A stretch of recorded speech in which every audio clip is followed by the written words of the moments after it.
കേരള തീരത്ത് അപകടത്തിൽപ്പെട്ട വാൻഹായ് 503 കപ്പലിലെ തീപിടുത്തത്തിന് ഭാഗിക ശമനം. തീ പൂർണ്ണമായും നിയന്ത്രണ വിധേയമായിട്ടില്ല. കപ്പൽ 15 ഡിഗ്രിയോളം ചെരിഞ്ഞു.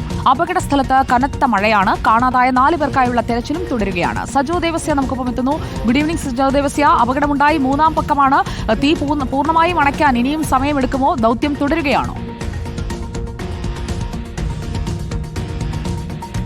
സുജയ, ദൗത്യം ഇപ്പോഴും തുടരുകയാണ്. ഈ വാൻഹായ് കപ്പലിനെ രക്ഷിച്ചെടുക്കുക എന്നത് എത്രത്തോളം പ്രായോഗികമാണെന്ന് അറിയില്ല. പക്ഷേ പ്രതീക്ഷ നൽകുന്ന വിവരം എന്നത് പ്രതിരോധ മന്ത്രാലയം ഇപ്പോൾ ഔദ്യോഗികമായി അറിയിക്കുന്നത് ഭാഗികമായി തീ നിയന്ത്രണ വിധേയമാക്കാനായി. എന്നാൽ പൂർണ്ണ തോതിൽ അതിന് കഴിഞ്ഞിട്ടില്ല എന്നൊരു സാഹചര്യം ഇപ്പോഴും നിലനിൽക്കുന്നുണ്ട്. അവിടെ ഇപ്പോഴും ഇന്ത്യൻ കോസ്റ്റ് ഗാർഡിന്റെ വെസലുകളുണ്ട്. അതേസമയം സീ ഒരല്പം റഫാണെന്ന് മാത്രമല്ല കാലാവസ്ഥ അല്പം മോശമാണ്. കനത്ത മഴയുണ്ട്.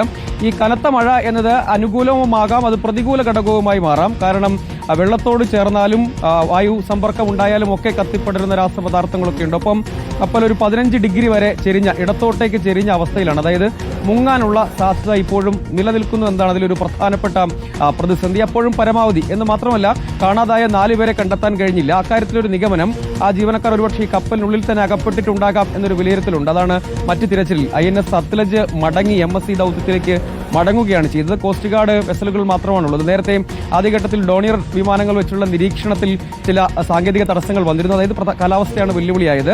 കനത്ത മഴയുണ്ട്. അത് രണ്ട് രീതിയിലും ഈ ദൗത്യത്തിന് ഗുണവും ദോഷവുമായി ഭവിക്കാമെന്ന സാഹചര്യമുണ്ട്. പ്രതീക്ഷാ നിർഭരമായ കാര്യമെന്നത് ഒരല്പം ശമനം ഉണ്ടായിട്ടുണ്ട്. അതേസമയം നല്ല തിക്കായിട്ടുള്ള പുകയുണ്ട്, സ്മോക്കുണ്ട് എന്നുകൂടി അറിയിക്കുന്നുണ്ട്. ദൗത്യം ഇപ്പോഴും തുടരുകയാണ്. ശരി, സജോ ദേവസ്യാണ് വിവരങ്ങൾ നൽകിയത്.